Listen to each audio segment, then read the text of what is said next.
Hello student, कैसे हैं आप लोग। आज की इस वीडियो हम पढ़ेंगे अकाउंटेंसी के यानी कि इसको बोला जाता है लेखा शास्त्र के मोस्ट इंपॉर्टेंट थ्योरी क्वेश्चंस को। कैसे कौन से क्वेश्चंस है जो आपके एग्जाम में सबसे ज्यादा पूछे जाते हैं, उन क्वेश्चनों की हम डिटेल से बात करेंगे। और मोस्ट इंपॉर्टेंट क्वेश्चन जो कुछ भी है उसको हम पूरे क्वेश्चंस को हम सही से पढ़ेंगे, ठीक है। तो ऐसे मैंने 60 क्वेश्चन आपके लिए तैयार किया जो एग्जाम में अक्सर पूछा जाता है, जिसमें सबसे पहला क्वेश्चन है कि गैर लाभकारी संस्थाओं से आप क्या समझते हैं। तो गैर लाभकारी संस्था, जिसको शॉर्टकट में बोला जाता है NPO, not for profit organisation, ऐसी संस्था है जिनकी स्थापना लाभ कमाने के उद्देश्य नहीं की जाती है, बल्कि अपने सदस्यों या समाज को एक निश्चित सेवा प्रदान के लिए की जाती है।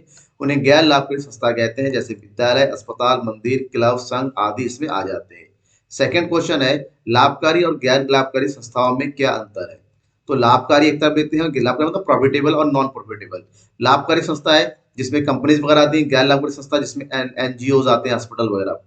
तो सबसे पहली बात तो ये है, पॉइंट, पहला पॉइंट, दूसरा पॉइंट और 3 पॉइंट, क्योंकि शॉर्ट में पूछा था 3 पॉइंट काफी होते हैं। पहला पॉइंट है, इन संस्थाओं का मूल उद्देश्य लाभ कमाना होता है, जबकि एनजीओ जो एनपीओ होते हैं उनका मूल उद्देश्य सेवा करना होता है। प्रॉफिटेबल बिजनेस में यानी लाभकारी उद्देश्य बिजनेस में इसमें मालिक का हित स्वामित्व कोष के रूप में जाना जाता है, ठीक है ना, जिससे पूंजी, एकत्रित संचय या लाभ को शामिल किया जाता है। जबकि गैर लाभकारी संस्था में जो सदस्यों का जो हित होता है वो पूंजी कोष यानी कि कैपिटल फंड के रूप में व्यक्त किया जाता है, जिसमें संपत्तियों का यानी कि एसेट्स का लायबिलिटी के ऊपर जो ज्यादा होता है वही इनका जो है हित होता है, वही इनका कोष होता है। नेक्स्ट, जो लाभकारी संस्थाओं का जो शुद्ध परिणाम होता है उसको या तो प्रॉफिट में जानते हैं, या फिर हम उसको क्या कहते हैं, उसको हम हानि कहेंगे या लॉस, प्रॉफिट या लॉस। जबकि इनका यानी कि इसका एनपीओ का, गैर लाभकारी संस्था का जो अधिक होता है यानी प्रॉफिट होता है उसको अधिक यानी सरप्लस के नाम से जानते हैं, और जो उनका लॉस होता है उसको डिफिसिट नाम से जानते हैं, ठीक है।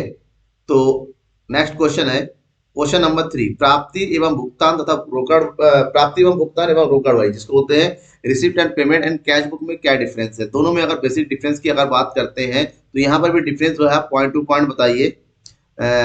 जिसमें पहला है, इसमें तिथिवार प्रविष्टि नहीं की जाती है, यानी कि रिसिप्ट एंड पेमेंट में जितना भी पैसा आ गया उन सबकी एंट्री करते हैं। यहाँ पर किसी भी तरीके की आप किसकी एंट्री नहीं करेंगे, डेट की।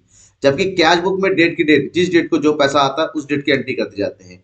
सेकेंड पॉइंट है, इसमें प्रविष्टि सारांशित रूप में मतलब सबको एक साथ करके उनका टोटल किया जाता है। जबकि कैश बुक में जितना भी आ जाता है जिस डेट को डेट के अकॉर्डिंग लगातार उसकी अकॉर्डिंग एंट्री की जाती है, ठीक है ना। प्राप्ति और भुगतान खाता लेखांकन वर्ष के एंड ऑफ द ईयर किया जाता है, जबकि कैश बुक जो है डेली बेस पे जितना पैसा डेली के अकॉर्डिंग किया जाती है, डेली बेस अकाउंट होता है।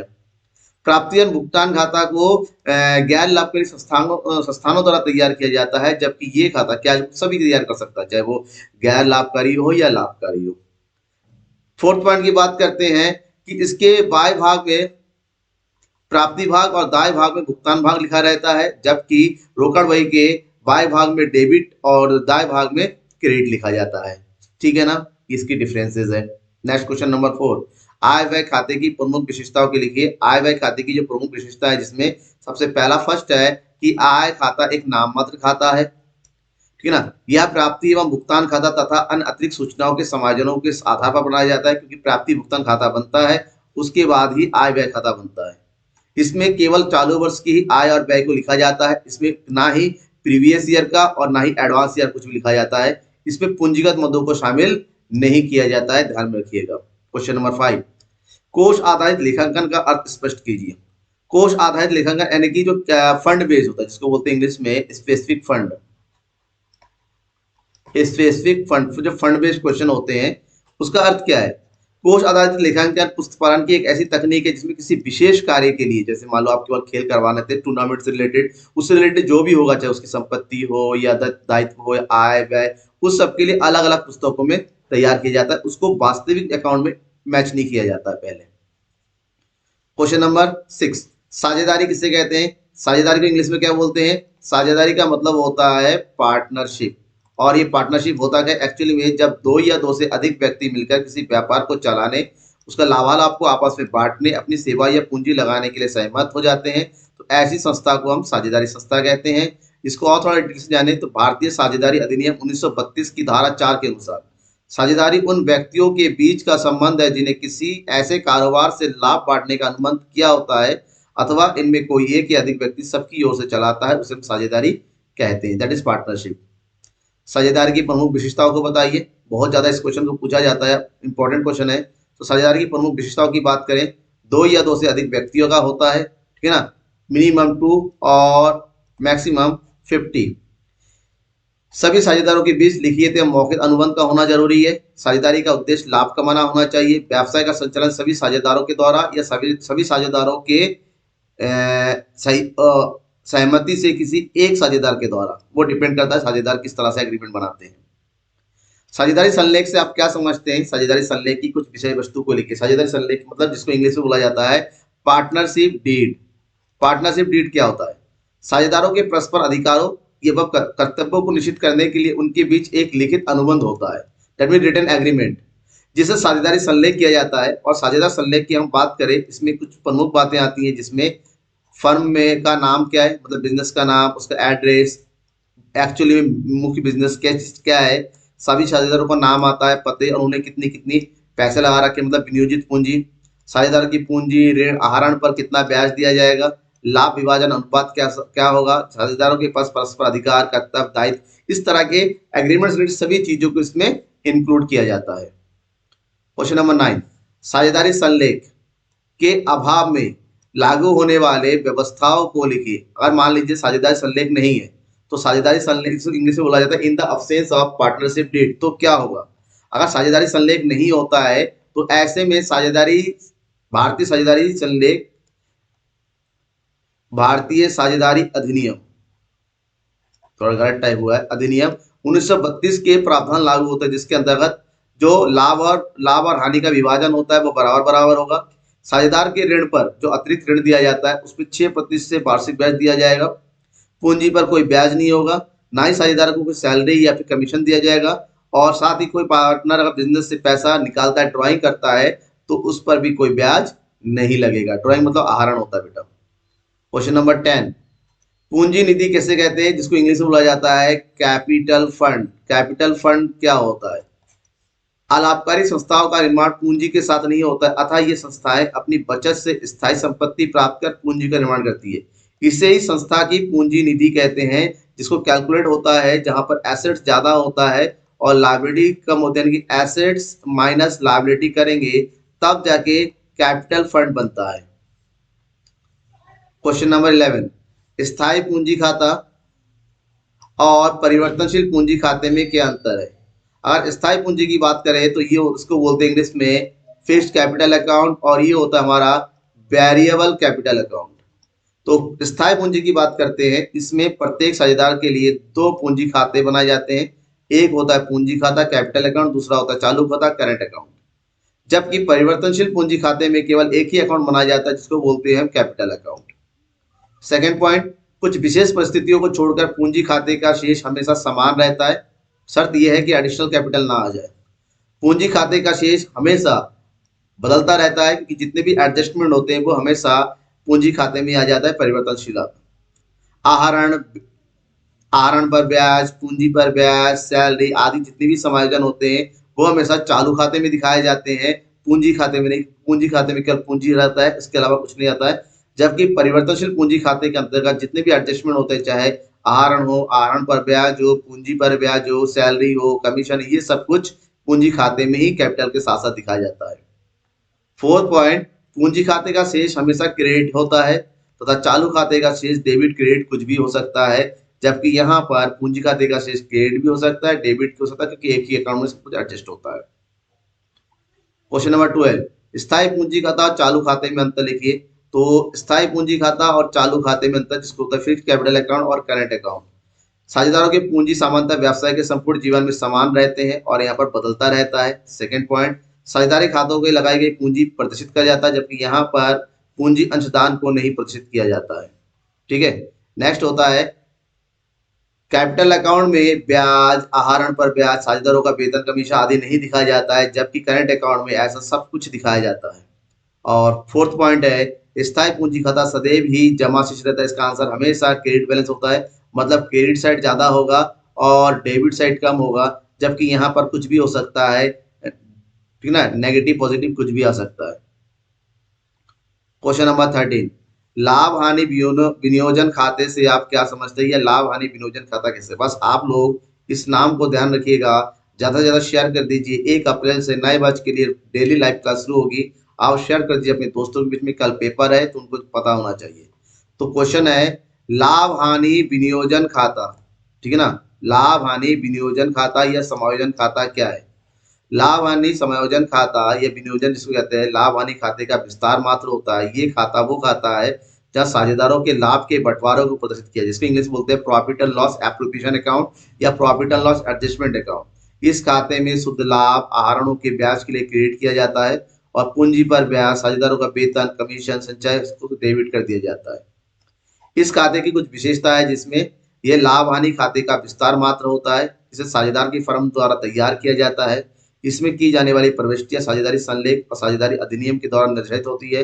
और लास्ट पॉइंट है, ये खाता लेखांकन वर्ष में शुद्ध लाभ के बंटवारे को प्रदर्शित करता है। क्वेश्चन नंबर 14, लाभ हानि खाता और लाभ हानि विनियोजन खाते में अंतर स्पष्ट कीजिए। आपके सामने है, सारे पॉइंट को देख लीजिए। एक तरफ है प्रॉफिट एंड लॉस अकाउंट, एक तरफ है profit and loss application account. ये लाभ हानि के निर्धारण तैयार किया जाता है, जबकि शुद्ध लाभ को बांटने के लिए बनाया जाता है। इसे व्यापार तैयार करने के पश्चात तैयार किया जाता है और ये लाभ हानि खाते तैयार करने के बाद तैयार किया जाता है। लाभ हानि खाते में आय व्यय की मदों को दिखाया जाता है, जबकि इसके अंतर्गत पूंजी पर ब्याज, साझेदार का वेतन, कमीशन, ड्राइंग आदि को दिखाया जाता है। लाभ हानि खाते के निर्माण में मिलान सिद्धांत का अनुसरण किया जाता है, जबकि यहाँ पर मिलान सिद्धांत को ध्यान में नहीं रखा जाता है। क्वेश्चन नंबर 15, आहरण पर ब्याज की गणना क्यों होती है? इंटरेस्ट ऑन ड्राइंग की कैलकुलेशन क्यों होती है? जब साझेदार गैर अनुपातिक रूप में आहरण करते हैं तो उसके कारण साझेदार अलग अलग प्राप्त करते हैं। तो की गई अनुपातिक लाभ को दूर करने के लिए आहरण पर ब्याज की गणना की जाती है। और क्वेश्चन नंबर 16 है, एक साझेदारी संगठन का पुनर्गठन कब होता है? मतलब रिकॉन्स्टिट्यूशन ऑफ पार्टनरशिप फॉर्म कब कब होता है? तो पुनर्गठन की बात करते हैं नए साझेदार के जब एडमिशन ऑफ न्यू पार्टनर, वर्तमान साझेदार के मध्य लाभ विभाजन अनुपात होता है जिसको बोलते हैं change in profit sharing ratio, वर्तमान साझेदार के अवकाश रिटायरमेंट ऑफ पार्टनर, साझेदार की मृत्यु डेथ ऑफ पार्टनर, या दो या अधिक साझेदारों के आपस में विलय होना। क्वेश्चन नंबर 17, लाभ प्राप्ति अनुपात किसे कहते हैं? दैट इज गेनिंग रेशियो क्या है, किसे कहते हैं, इसकी गणना कैसे की जाती है? जब लाभ विभाजन अनुपात में परिवर्तन के फलस्वरूप एक वर्तमान साझेदार अन्य साझेदार से उसका कुछ हिस्सा प्राप्त करता है तो उसे लाभ प्राप्ति अनुपात कहते हैं। इसकी कैलकुलेशन के लिए लाभ प्राप्ति अनुपात बराबर नया अनुपात माइनस पुराने अनुपात की न्यू रेशियो में से ओल्ड रेशियो को माइनस करते हैं तो हमें गेनिंग रेशियो प्राप्त होता है। ठीक इसके उल्टा होता है त्याग अनुपात। त्याग अनुपात किसे कहते हैं? जिसको इंग्लिश में बोलते हैं सैक्रिफाइसिंग रेशियो। जब वर्तमान साझेदार या पुराने साझेदार अन्य वर्तमान या नए साझेदार को अपना कुछ हिस्सा परित्याग करने के लिए सहमत हो जाते हैं, जिसे अनुपात को भी अपना त्याग करते हैं, उसे त्याग अनुपात कहते हैं। इसकी कैलकुलेशन है old ratio minus new ratio, तब जाके सैक्रिफाइसिंग रेशियो निकल कर आता है। अक्सर पूछा जाता है ये क्वेश्चन। क्वेश्चन नंबर 19, ऐसी दो दशाएं बताइए जिसमें त्याग अनुपात लागू किया जा सकता है। दो, वैसे तो कई दशाएं हैं वैसे, लेकिन दो इंपॉर्टेंट है। जब नए साझेदार के प्रवेश होता है उस समय ख्याति की राशि कैलकुलेट किया जाता है, या फिर विद्यमान साझेदारों के लाभ विभाजन अनुपात में जब परिवर्तन होता है। इन दो कंडीशन में जो है सैक्रिफाइसिंग रेशियो कैलकुलेट किया जाता है। क्वेश्चन नंबर 20, फर्म के पुनर्गठन पर यानी कि रिक्वेशन संपत्ति और दायित्व के पुनर्मूल्यांकन करना क्यों आवश्यक होता है? देखिए, पुनर्गठन के समय संपत्ति और दायित्व का मूल्यांकन करना इसलिए आवश्यक हो जाता है क्योंकि समय के प्रभाव के कारण पुनर्गठन की तिथि पर संपत्ति और दायित्वों का मूल्य उसके पुस्तकीय मूल्य से अलग हो जाता है, उनकी घट बढ़ सकता है। मूल्यों के भिन्नता होने के कारण पुनर्गठन पुनर्मूल्यांकन लाभ भी हो सकता है और हानि भी हो सकती है। अगर लाभ हानि होता है तो इसमें साझेदारों का हक होता है, इसलिए पुराने अनुपात में वर्तमान साझेदारों के बीच में इसको विभाजित किया जाता है और इसी कारण से हमें ये अकाउंट बनाना पड़ता है। ख्याति खाता से आप क्या कहते हैं? ख्याति यानी कि गुडविल। गुडविल क्या होता है? गुडविल का वैसे मतलब होता है प्रसिद्धि या प्रतिष्ठा, that is name and fame. तो ख्याति एक व्यापारिक ग्राहकी यश या कीर्ति का वह मूल्य है जिसका निर्धारण उसी प्रकार के अन्य व्यापारिक गिरोह या अर्जित लाभों के सामान्य स्तर से अधिक लाभ कमाने से आशा से की जाती है, गुडविल बोलते हैं। वैसे गुडविल एक क्या इंटेंजिबल है। क्वेश्चन नंबर 22, ख्याति किसे कहते हैं? गुडविल। गुडविल की प्रमुख विशेषताओं को बताना है। ख्याति एक अमूर्त संपत्ति है यानी कि इंटेंजिबल है। ये इंटेंजिबल का मतलब जिसको हम ना देख सकते ना छू सकते हैं। इसका एक निश्चित मूल्य होता है। इसके अतिरिक्त लाभ यानी कि गुडविल के होने से आपको अतिरिक्त लाभ या अधिक लाभ अर्जन करने में सहायता मिलती है।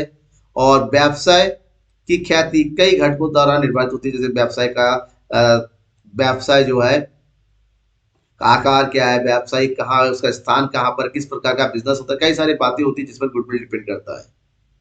ख्याति कितने प्रकार की होती है?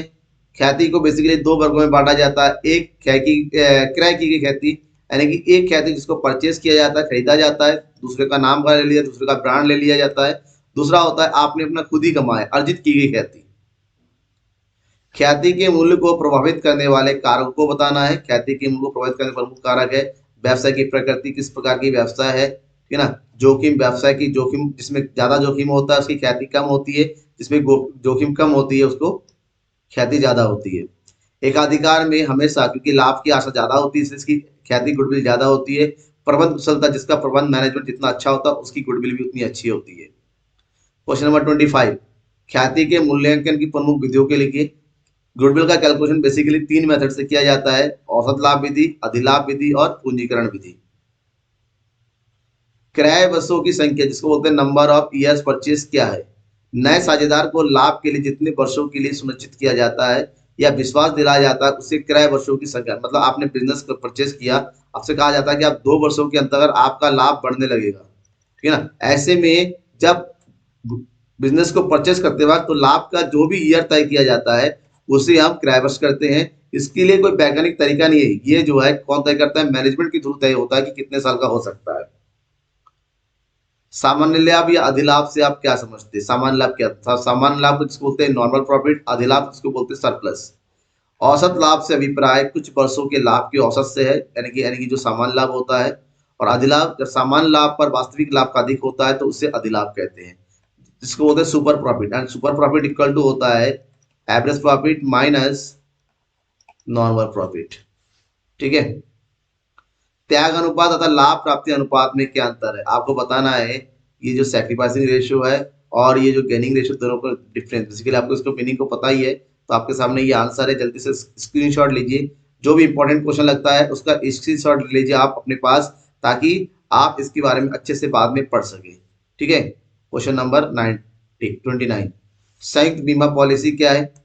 संयुक्त बीमा पॉलिसी वह बीमा पॉलिसी है जो साझेदारों के जीवन पर संयुक्त रूप से ली जाती है। इस तरह की पॉलिसी का प्रीमियम फर्म के द्वारा चुकाया जाता है। क्वेश्चन नंबर 13, साझेदार के उत्तराधिकारी का खाता कब खोला जाता है? जब किसी फर्म के साझेदार की मृत्यु हो जाती है तब, इसको बोलते हैं एग्जीक्यूटर अकाउंट। फर्म के विघटन से आप क्या समझते हैं? फर्म के विघटन का अर्थ फर्म के व्यवसाय का बंद होना है। जब सभी साझेदार का फर्म से संबंध विच्छेद हो जाता है, इसका सामान्य अर्थ सभी साझेदारों के बाद साझेदारी की समाप्ति होती है।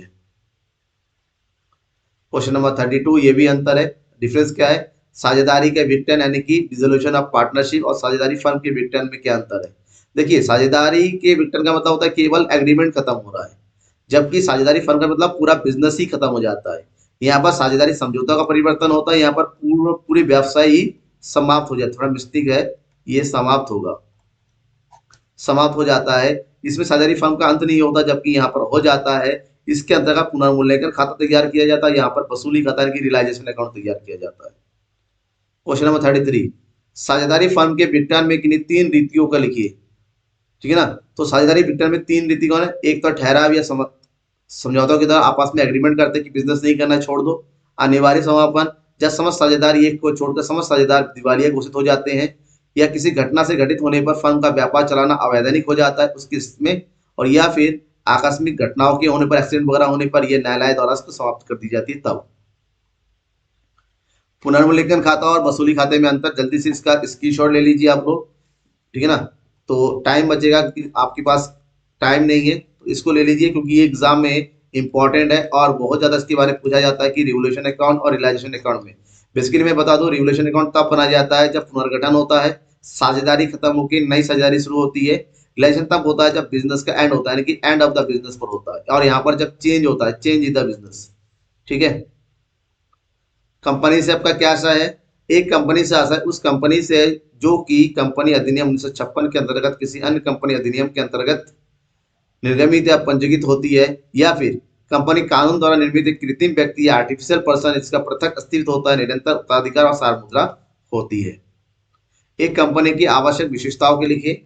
अगर हम कंपनी की आवश्यक विशेषताओं की बात करते हैं, कंपनी एक ऐच्छिक संस्था है, कंपनी द्वारा निर्मित एक कृत्रिम व्यक्ति होता है, आर्टिफिशियल पर्सन होता है। कंपनी का वैधानिक अस्तित्व होता है, यानी कि ये मालिक और मैनेजमेंट दोनों के बीच में अंतर होता है। कंपनी सदस्यों का सीमित दायित्व होता है और प्रत्येक कंपनी की एक अपनी सार होती है, अपना खुद का नाम होता है।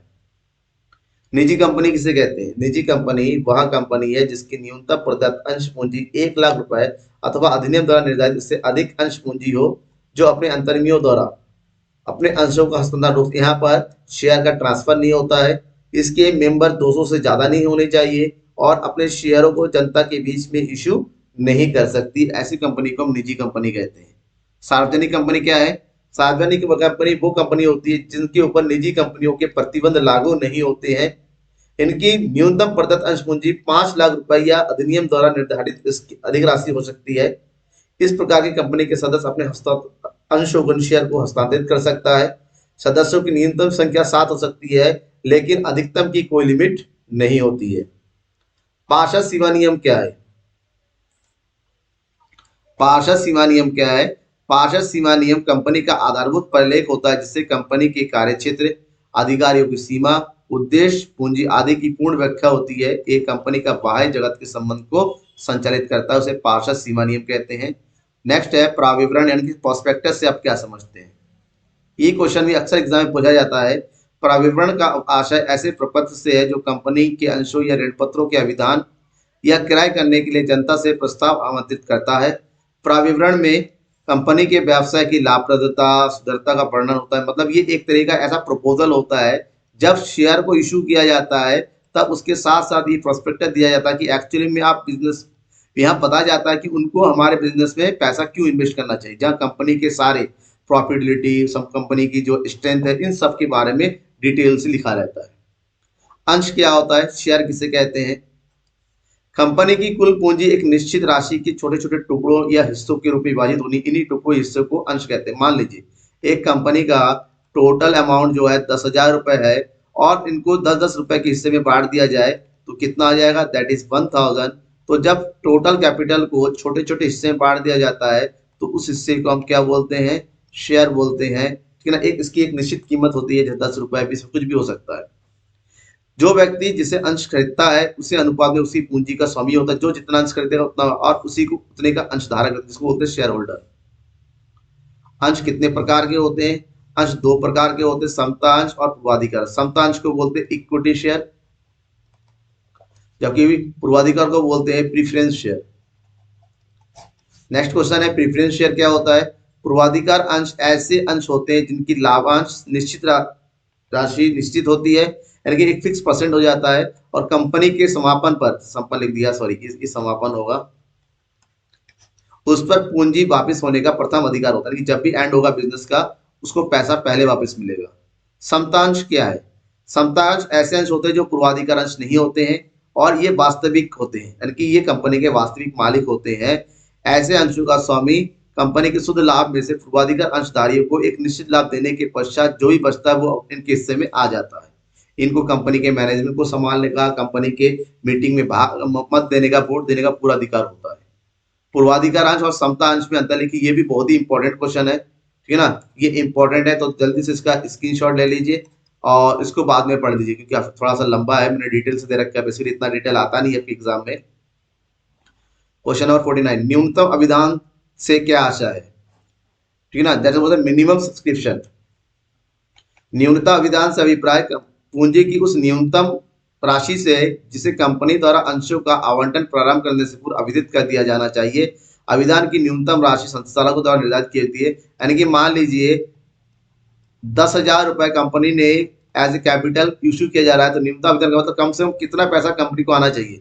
नॉर्मली ये तय किया जाता है कि 90% कंपनी को जो है टोटल सब्सक्रिप्शन का मिलना चाहिए, यानी 10,000 इशू किया है तो कंपनी को उसका 90% कम से कम 9,000 एप्लीकेशन तो मिलने ही चाहिए, अदरवाइज ये निरस्त हो जाता है। प्रारंभिक व्यय क्या है? प्रारंभिक व्यय से आशय उन व्ययों से जो कंपनी के निर्माण में व्यय किए जाते हैं, कि निर्माण के वक्त जो भी खर्चा होता है, जैसे कंपनी के जितने भी प्रलेख होते हैं, ठीक है ना, उन सबको तैयार करने में स्टैम्प ड्यूटी, पंजीकरण फीस, कंपनी के पंजीयन पर चुकाई जाने वाली ड्यूटी, अभिगोपन कमीशन, जो भी कंपनी को शुरुआत करते वक्त जो भी खर्चा होता है उसको प्रारंभिक व्यय, इसको इंग्लिश में बोलते हैं प्रिलिमिनरी एक्सपेंसेस बोला जाता है। ऋण पत्र क्या है? डिवेंचर। ऋण पत्र एक दीर्घकालीन या स्थायी पूंजी को प्राप्त करने एक महत्वपूर्ण सोर्स है। यह एक दीर्घकालिक ऋण होता है। यह एक ऐसा प्रपत्र है जो ऋण का निर्गमन करता है, निर्माण करता है।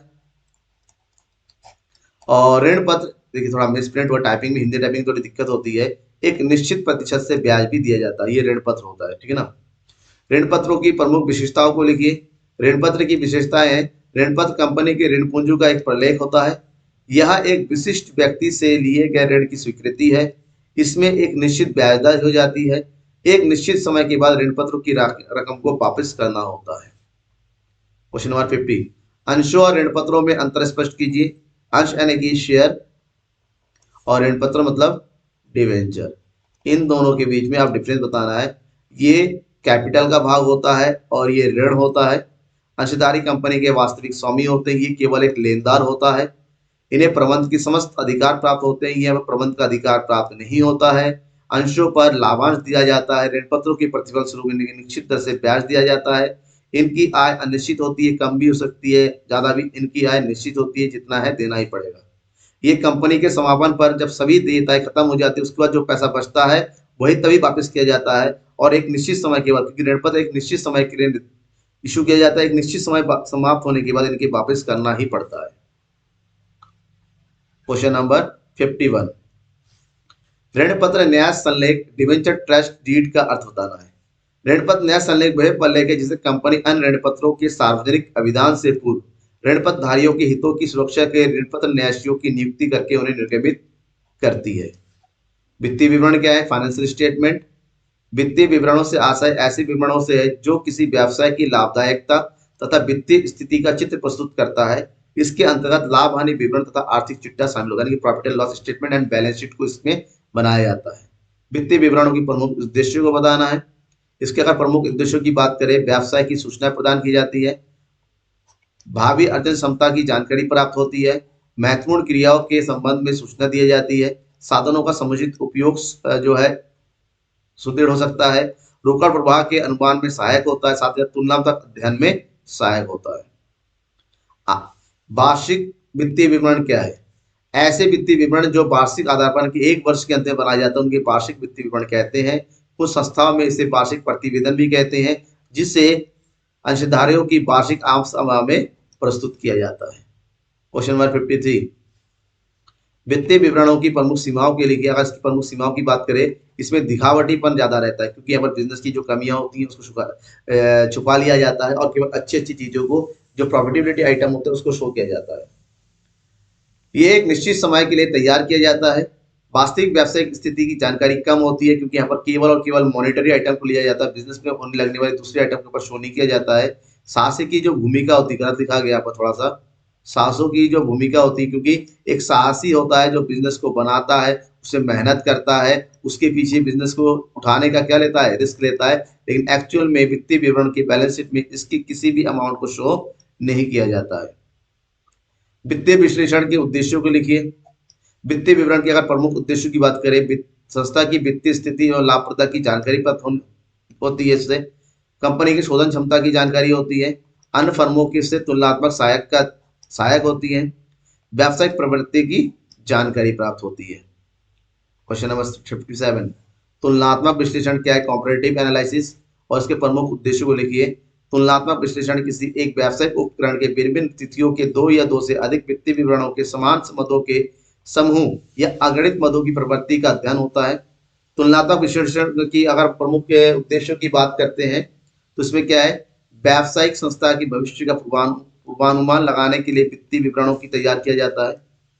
दो या दो से अधिक अवधियों के वित्तीय विवरणों की विभिन्न मदों की हुई वृद्धि या कमी की मात्रा को प्रस्तुत किया जाता है, और वित्तीय विवरणों की विभिन्न मदों में होने वाली कमी या वृद्धि के प्रतिशत के रूप में इसको व्यक्त किया जाता है।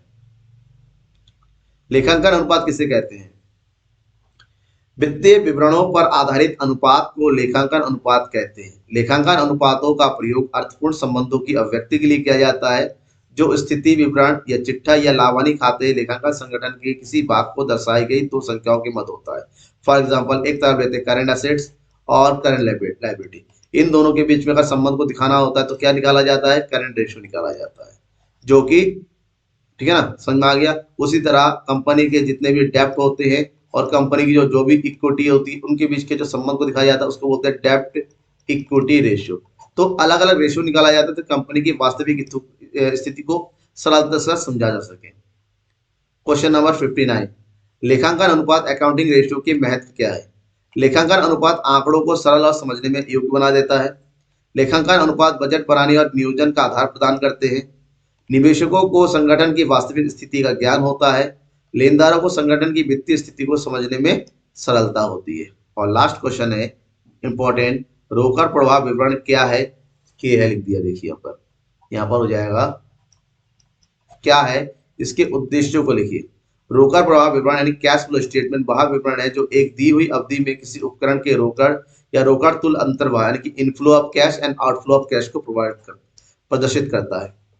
रोकड़ प्रवाह विवरण के उद्देश्य होता है इसके आधार पर कैश फ्लो स्टेटमेंट बनाने का मूल उद्देश्य रोकड़ स्रोतों या प्रयोग की जानकारी, कहां पर कैश लगा, कहां से आया, कहां गया, इसके बारे में जानकारी प्राप्त होती है। दो चिट्ठों की तिथियों के बीच रोकड़ एवं समतुल्यों के में परिवर्तन को ज्ञात किया जाता है, कैश कितना इंक्रीज डिक्रीज हुआ। विभिन्न निवेश संबंधी परियोजनाओं में रोकड़ की आवश्यकताओं का निर्धारण किया जाता है और विभिन्न नीतियों के निर्माण में सहायता प्रदान करती है। तो ये रहा आपके मोस्ट इंपॉर्टेंट 60 क्वेश्चन जिससे रिलेटेड आपके एग्जाम में आना बिल्कुल 100% पक्का है कि इसी में से क्वेश्चन आएंगे। अच्छे से पढ़ लीजिए, दोस्तों के बीच में शेयर कीजिए और हाँ, सब्सक्राइब और लाइक करना मत भूलिएगा। Thank you everyone.